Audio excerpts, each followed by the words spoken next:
we are again on our daily get together. Let me just go live on Instagram. Let me see. Come on, go live, go live, go live. I have to wait for it to go live. And then there it goes. There it goes. Hello. Welcome. It's me again, Lindsay Setchell. Again, day 41. Coming into your mobile phones, living rooms, wherever you are, tack rooms, stables, I don't know, in your car, wherever you are, wherever you're tuning in from. It's me again.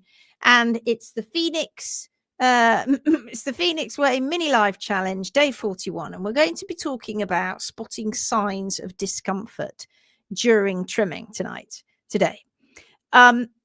It's an interesting thing that we should be aware of. And it's not just during trimming, it's during shoeing as well. It should never be a painful experience for a horse, and it should never be a distressing experience for a horse. So many times I have been to horses where the owners are incredibly stressed and worried that their horse is not going to stand still, that it gets a bit kicky, that it's not very happy, and it won't stand still for the farrier, or it won't stand still for whoever. And I work with them for 5 minutes and then I'm trimming with the rope on the ground. There are obviously some horses that take a little bit longer than that because they have really taken, they're really unhappy about being trimmed. But in my entire time of trimming horses, in all the years I've been doing this, and it's been many years now, over 25 years that I've been trimming, I've only ever trimmed 2 sedated horses for various reasons, because I never wanted a horse to associate a bad event with me. Now, those 2 times that were unavoidable for various reasons I won't go into now. And one of them was having to take the shoes off a very, very poorly horse. But recognizing behavior and recognizing when a horse is trying to show you that they have some discomfort is often something that we miss, and they are warning us that something is off, whether it's the trim itself, whether it's the way their feet are being held, whether it's because they are frightened that they're going to fall over. It's very common, especially with young horses. They're frightened they're going to fall. Whether there's an underlying hoof issue, often that they can't feel that they can stand comfortably. I think oftentimes when people pick a foot up, they think it's that foot that's the problem, when in actual fact, usually it's the foot, obviously, that they're standing on, that they can't stand on for very long now because they're holding their other foot up. Or whether this is just sensitivity, fear. There are all of these things that happen when horses are being trimmed. So let me know in the comments, have you ever noticed your horse or somebody else's horse reacting negatively during a trim? And it doesn't have to be just the trim, reacting negatively to the person, reacting negatively as in, not just standing, not particularly well, but biting, kicking, all of those sorts of things. What did you do? What did you do? Let's explore how to recognize and what causes it, and what to do more in this session. All right. Okay. Let's do some shout outs. There's so many of you. It's the gang again. Are you going to stick with me, all of you, for 365 days? Because if you do, you all need a medal, frankly. Sunshine's here from Tennessee. Connie Twa's here. Hi, all. I'll get back to you, Connie, about times. Erin says, hi, all from Ohio. So tired of ice. More on the way this week, ready for spring. I feel you. I get it. It must be awful. We don't get much of that. Michelle Mallory says, hello all, a bit chilly here in Michigan. Heather's here. Hi, everyone. Running a bit late tonight. So am I. George is here. Hello. Angie's here. Dawn Lim's here. Marianne Caffrey's here. Hi, Global Warriors. Also longing for spring. Yes. Caroline Schillig here. Hello, fabulous hero. Louise is here. Garvin Ranch is here. Melanie's here too. Hello, everyone from an icy Pennsylvania. Jenny Ackerstrom from Sweden and Therese from Sweden. Do you two, you very often come just after each other? I wonder if you both get notifications at the same time. Have played with Hooves in Canva today. Boy, it's fun. A lot of wow and light bulb moments. I'm going to do I will do a live on x-rays and on how x-rays can fool our eyes, and how when you have images, not just x-rays, but when you have images side to side, it's hard for the human eye to discern differences. You can discern differences, but very subtle differences you often can't. And even worse if it's on Facebook and they're, or on another social media, and they're stacked, so one above the other. That's even more impossible, because the memory has got to look at this one, the mind, the eyes, and then when you get to the other one, you've got to rely on your memory as opposed to looking at both of them. But with a digital software that is now freely available to everyone on the planet, if you've got an internet connection, you can do the most accurate way of seeing if there are differences between x-rays and photographs, and that is overlay. So go and have a play with your overlay. Alison's here. Great to be here again from a wet and miserable East Midlands. Ooh, Bridget's here. Hello from Switzerland. What is the name of the program for the photos? Canva or Canvas? Canva without the S. It's awesome. I should get. Yeah. I mean, I should be getting money for this, shouldn't I? They should be the affiliate or something. I don't know. We need to speak to them. Laura Shillam's here. Hello. Sarah's here. Couple more. Alexandra Cameron's here from New Zealand, and Angela Garberg's here. Evening all. Okay, so let's get more into this topic. Why it's important to pick. So I'm sure I said typic then. Why it's important to recognize discomfort. Well, why is there going to be discomfort during trimming? And if there is, it shouldn't be ignored. A horse's hooves are not supposed to hurt, are they, during a trim? Because if they do, it could mean various things, couldn't it? It could mean that the horse has some underlying pain or pathology, and it may not be, as I've just said just a minute ago, that it's the foot that you're trimming. It may be the other foot or the other feet that have issues. When we have inflammatory processes going on, we have some laminitis, or we have rotation. That's a really big problem. So many horses walking around the planet with P3s not in the right position, hundreds upon thousands of them, in fact. Abscesses, where it's brewing or where it's about to burst, or it's a subsolar abscess, or it's an abscess under the sides of the frog, the heel bulbs, the bars. If you've just got general inflammation, all of these things can make trimming uncomfortable for the horse. It's not so much the trimming, it's the standing, isn't it? But what about if too much hoof is being removed? If you're over trimming the sole, and then the horse goes to put his foot down and he really feels that, and that shortening of the hoof capsule. We hear about this and see this all the time when the surface area is shortened all the time, and unnaturally so. We're not talking about having the perfect, beautiful, shortened hoof capsule that the horse dictates. We're talking about a hoof capsule that the human ends up shortening, underrun heels, chopped off toes. They don't like them. They don't like it at all. And a lot of times when we have horses that have discomfort, what do? We stick a shoe on or a glue on. When we're rehabbing, of course, we use hoof boots, but those are, if a horse can't manage on his own 4 feet, then it's a bit of an issue, isn't it? That Mother Nature gave them. So that's why we need to find out what's going on. What about if the horse actually is physically uncomfortable in a particular trimming position? We've perhaps all seen it where the leg has been held up in a funny position for too long. If we're dealing with young, old, not necessarily old, but arthritic, sore horses that have joint issues, and we're trying to hold their leg up for either too long or in a funny position, too high, that can cause discomfort in other joints, in the shoulders, in the hips, in the back.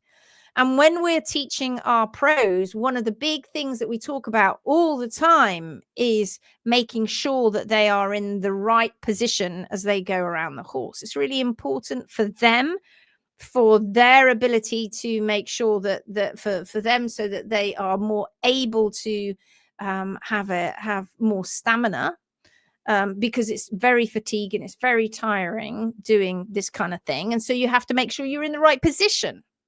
And when you're new to it and you're just trying to get the trim done, you could stand in all kinds of wrong positions and hold your horse's feet in the wrong positions. We know because we watch our students on every single module that they go through. We have a trim tutorial with them, our pro students, this is, and we watch them on the internet. We're there live with them, watching them trim and pointing out little things to help them keep their horse more comfortable.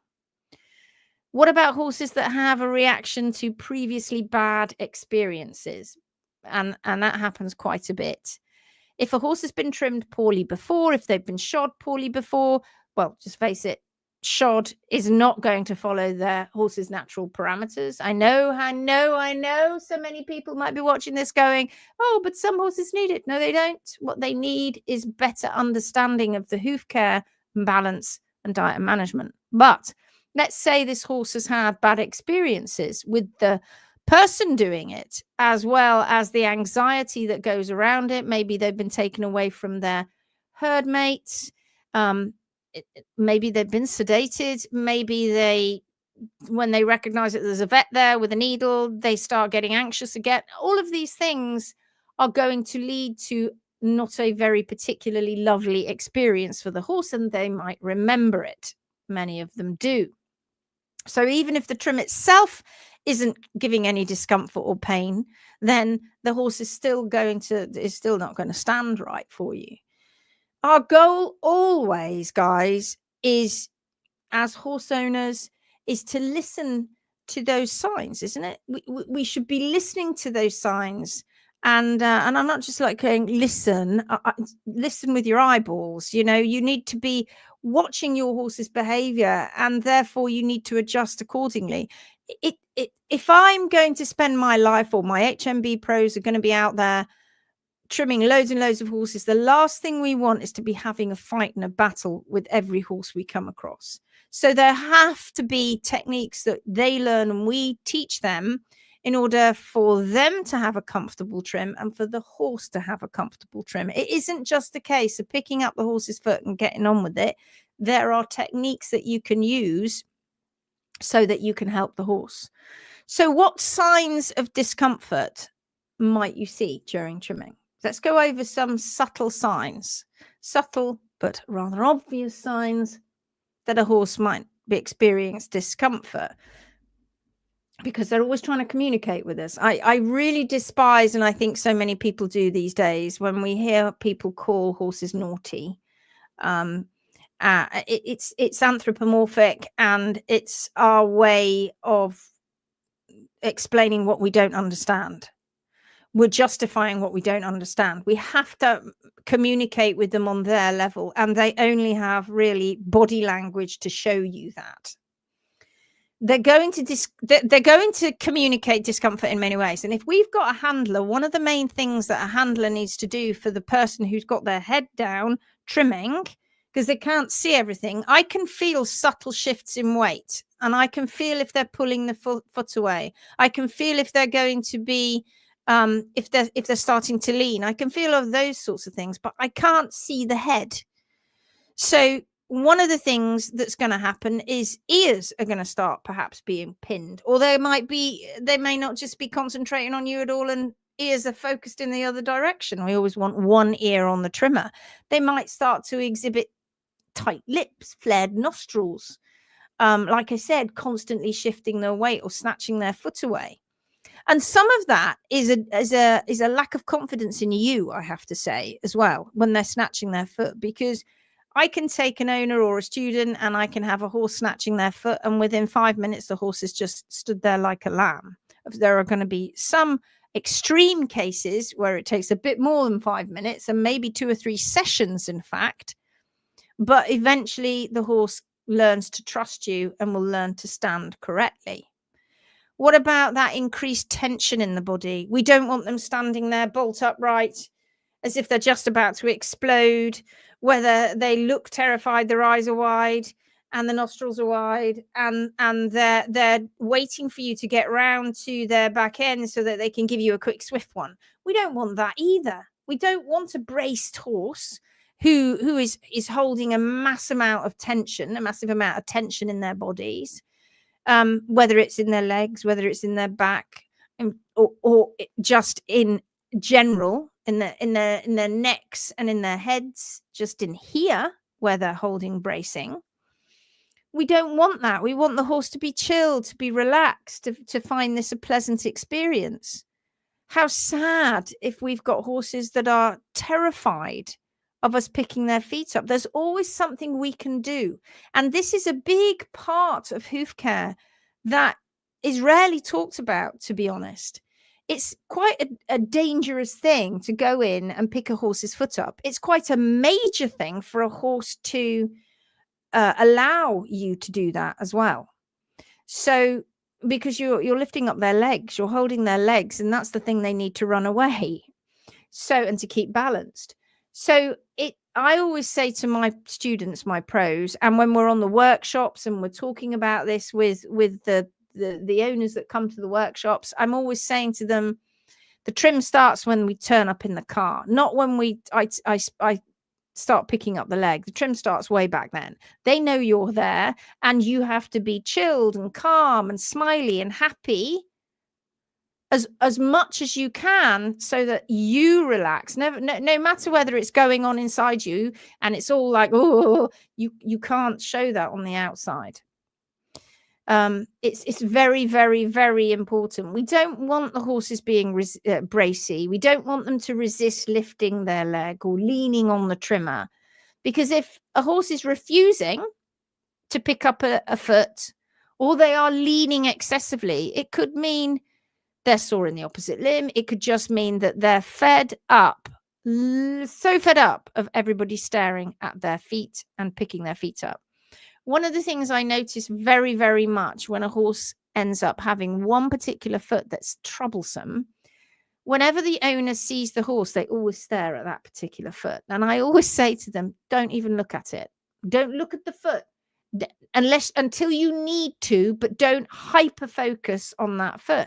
They are aware of you doing that, and they get a bit of a complex about their foot. Don't do it. Just treat that foot, no matter how awful it is or how many problems or abscesses, etc. Treat it just like the other feet.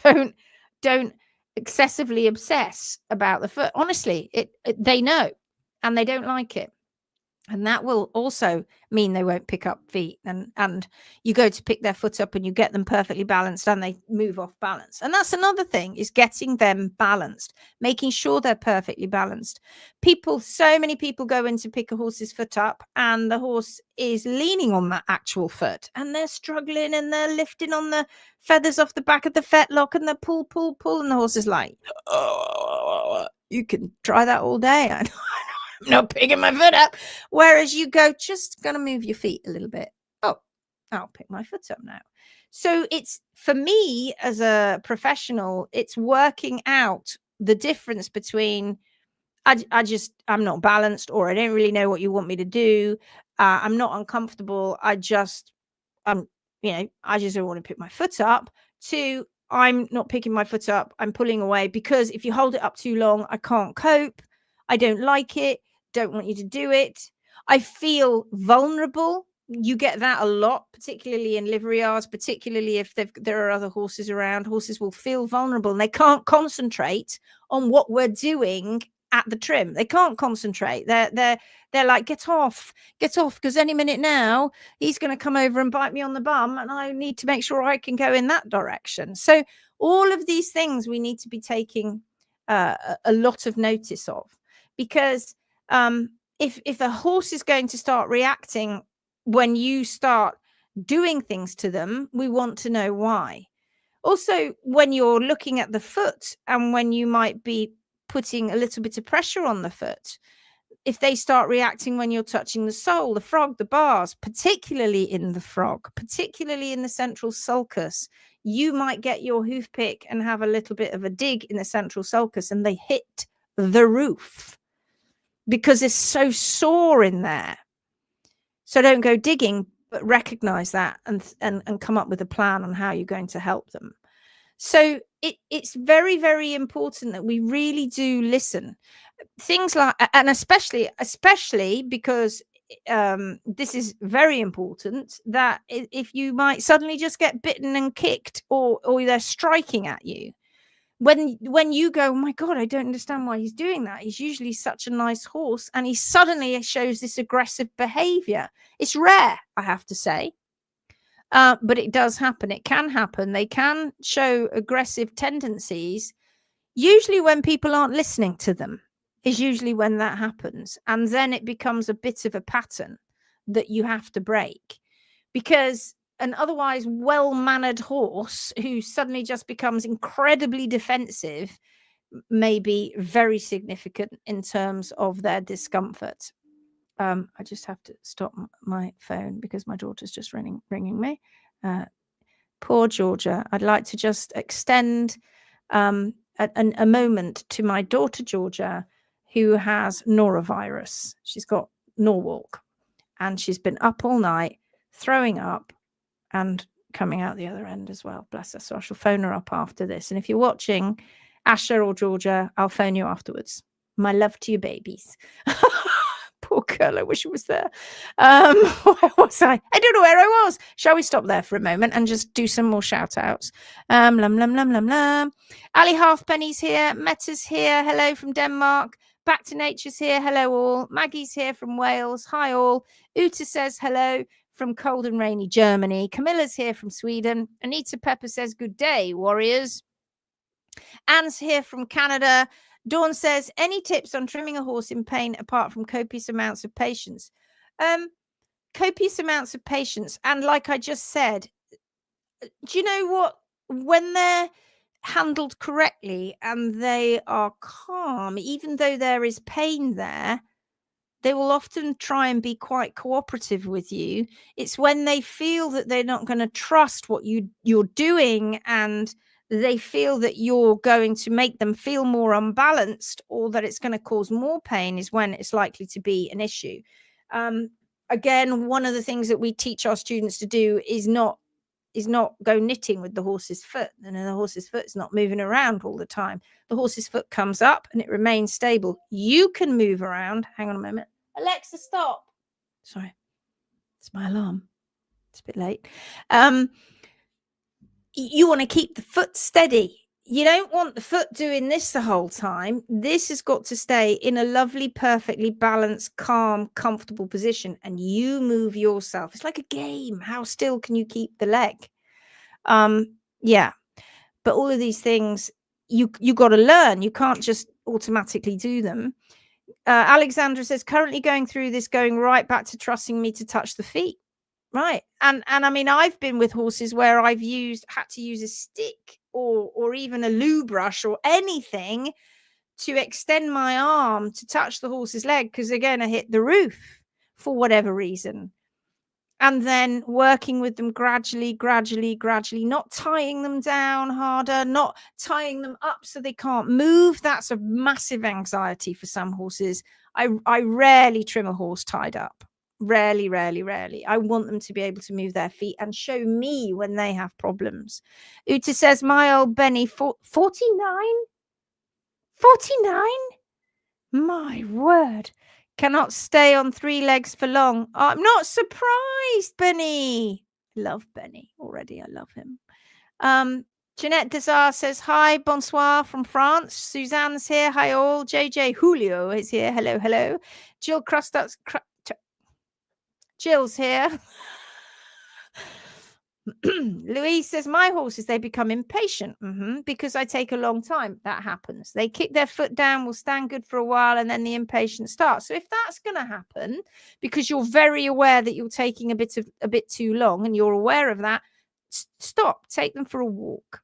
Do something else. Change it up. Change the pattern. And then go and trim outside, maybe. I know it's cold at the moment, but that's always a good thing. The place where you trim is important. If you take a horse away from their herd mates, you are not going to get the same kind of cooperation from that horse, unless they're glad to be away from them, which is rare.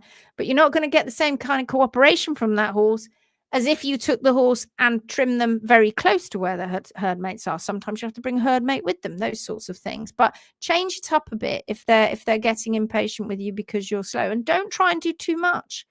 Just do 2 feet and walk away. That's it. Enough for the day when you're learning. That's enough. Lola Bannister's here. Sarah says, the youngsters I handled last week, one would suck the rope. It's common.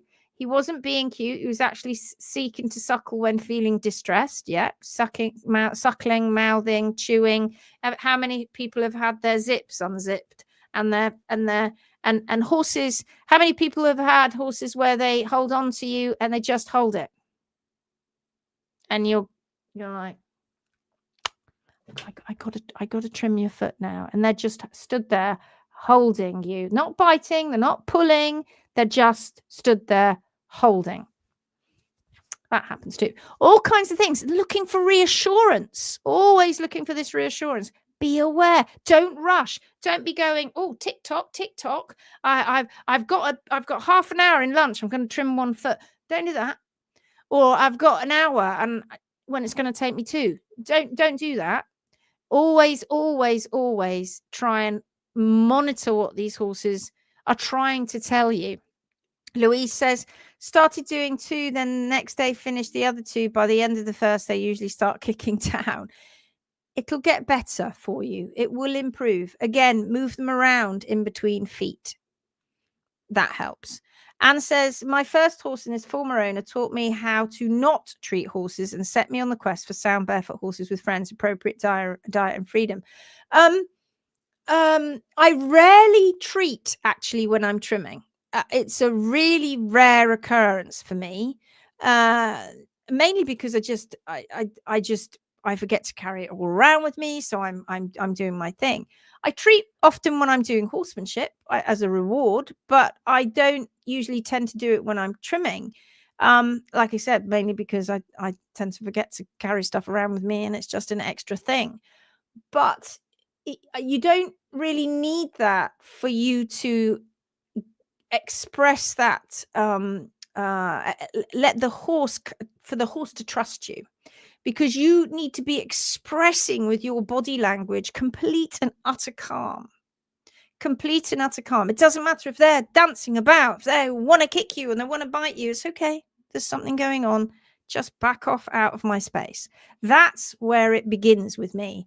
Just back off out of my space. And if you can't reach me if you're over there, and if you come at me, I'm going to get a little bit stronger. Back off out of my space and just stay over there in your own space for 10 minutes. Sometimes that's all it takes. Danielle says, so we've had quite a few horses through PTL doors who were either sedated for years or renowned as very difficult. We always work at the horse's speed. Brilliant. Never tie them up. Good. And give them space to move if they need to. Excellent. Low and slow is the way to go.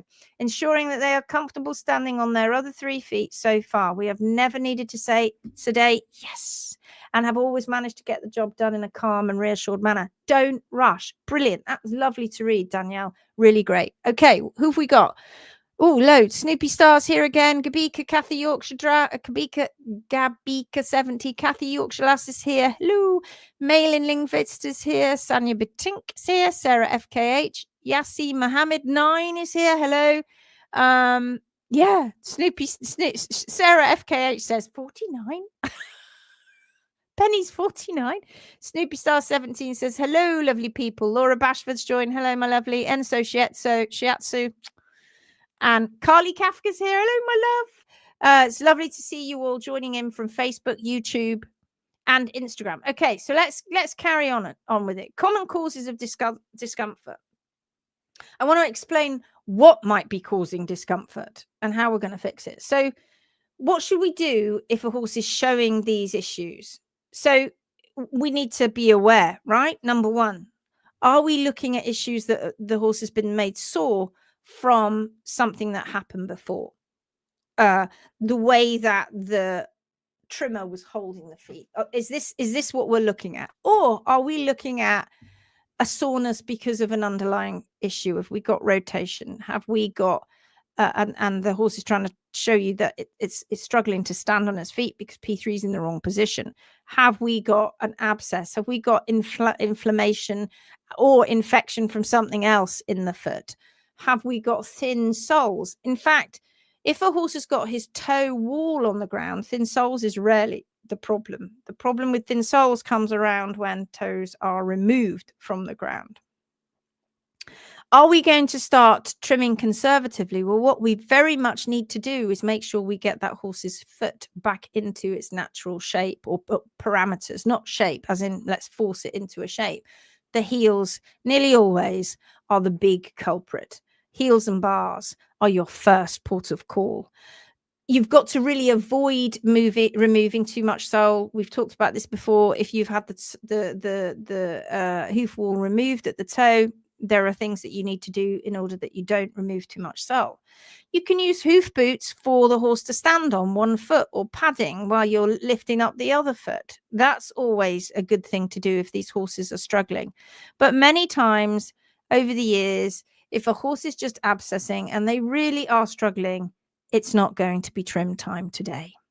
We wait until they can actually stand better. It's no point forcing a horse through a trim if they are really very uncomfortable. Sometimes you just have to. Sometimes if a horse is just about to penetrate or they're penetrating and their P3 is in the wrong position and you have to get that P3 realigned very quickly, then you kind of have to work through that. And there are ways that you can do that. And doing it on your own is not a good idea.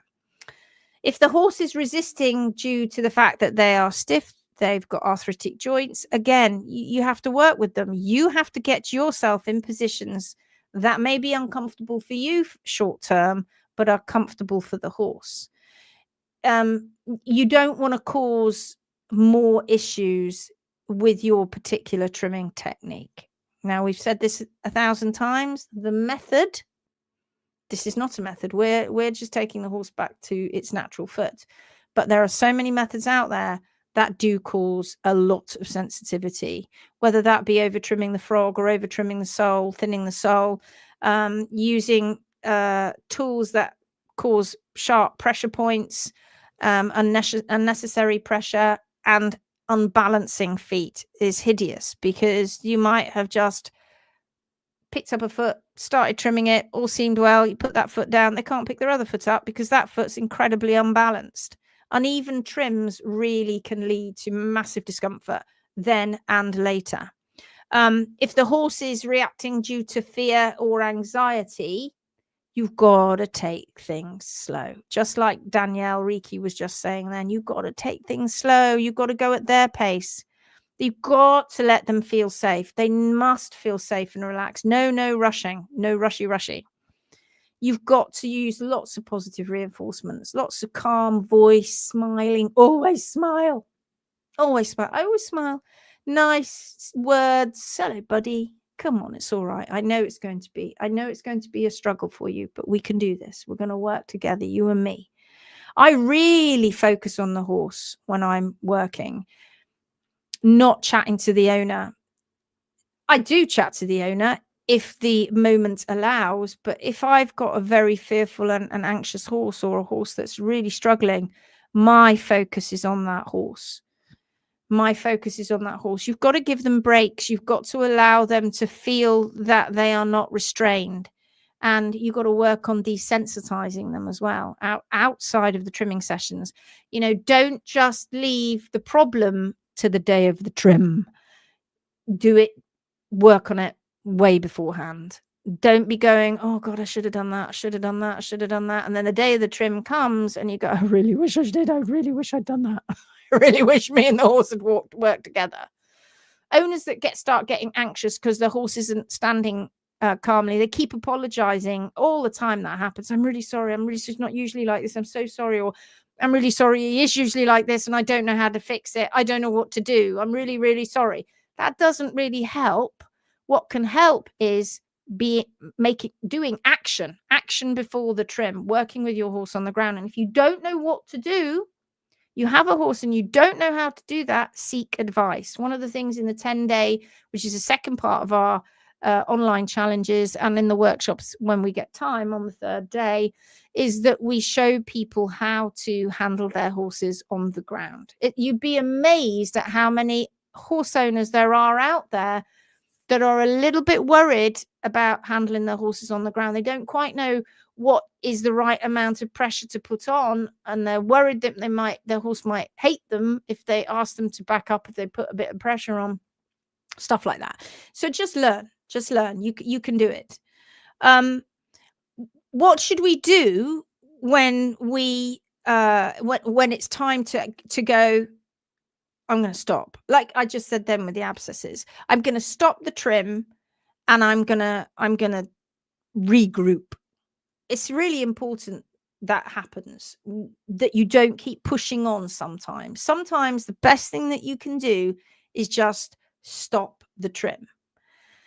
If the horse is really not going to improve at this moment in time, then stop, think about it, think of a different plan, which doesn't entail twitching, sedating, tying them up tight, any form of pain. I will not 100% ever trim a horse that's being twitched. I despise it. There are more ways to help horses than cause pain just to make them submit. I hate it, and you will never find that happening to me. And if a twitch comes near a horse, they are asked to kindly leave. It doesn't happen. If the horse becomes really reactive, really defensive, is starting to panic, don't trim. Calm them down. Sort it out. Maybe today's not the day.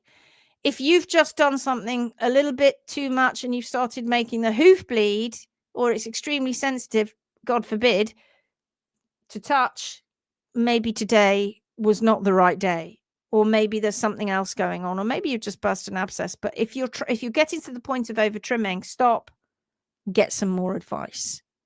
Don't do that. Don't keep persisting with that kind of trimming. I don't think I really need to tell you that. It's like teaching you to suck eggs, right? Good old English saying. Teaching you what you already know. If the horse is showing clear signs of severe pain, regroup and get professional help. This is what you need to be doing. You need to be thinking of, if you're suspecting infection or an abscess or some internal hoof issue, then these are the times when you think, can I handle this right now? Or should I just be thinking there's a different plan is needed? It might be that you need to call a vet, or you might be needing to get much, better, more experienced help.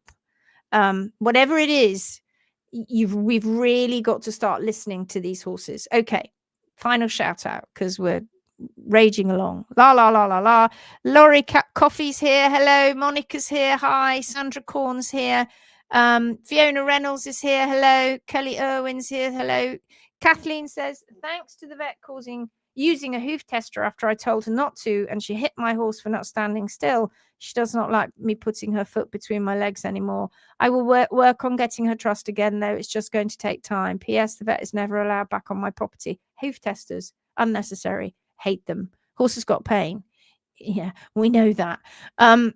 Absolutely, Kathleen. Just work on it and build trust. Work. And Fiona says, this is shocking for the vet to do this. I'd have reported the vet to the practice. You know something? It's really interesting with owners.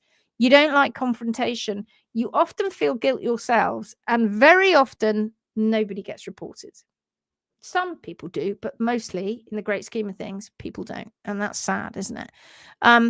My foals have been absolutely fantastic to handle while trimming so far, much better than some older horses I've trimmed. I'll do everything I can to give them good trimming experience. And yes, absolutely, 100%, 100%. Janice says, I'm chuckling as I see myself in this, staring at that foot. And it's true. Every time you go up to your horse, you just stare at that foot. They're like, don't look at my foot. Stop it. I'm getting a complex. Okay, all right. I've got no more time, but some really lovely comments. I should go back and look at those later. Loads of comments. Well done. Thank you. So today's key takeaway: trimming. It shouldn't be painful. It shouldn't be distressing. It shouldn't cause anxiety. It shouldn't be causing panic. Boredom maybe, but not panic. We have to recognize these signs. We really must. And they are all signs of discomfort, one or the other, whether it's discomfort here in the body, in the feet. And therefore, we then need to adjust our approach and really think about what we're doing and how we're doing it, and whether we need to set the horse up a load more before we go and trim. I know you guys are so focused on the hooves, but try and focus on the horses first, and their comfort and confidence during the trim. So for today's mini challenge, you know what I'm going to ask you to do, don't you? I'm going to ask you to go and work with your horse, maybe over a 7-day period, every single day, gently picking up their feet, shifting their weight, moving them, making sure they're not flinching, desensitizing them. Really take some time to work with them without the tools.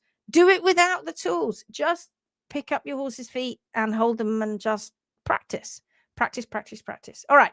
Thank you so much again for joining me. Day 41. And I'm 40 minutes in. Oh my God, how do I talk for so long? What's wrong with me? I hope this helped make you think about those kind of things, because I know we focus on the hooves, but let's focus on their comfort as well. Please like, share, follow, subscribe, do all of those things, please. And we'll keep this going for 365 days. The Phoenix Way, folks, is about coming together. It's about listening to the horse. It's about rising together and raising the standards of hoof care around the world. Thank you very much for hoping that Georgia feels better. I will pass that on. Okay, guys, well done. See you tomorrow. Bye-bye.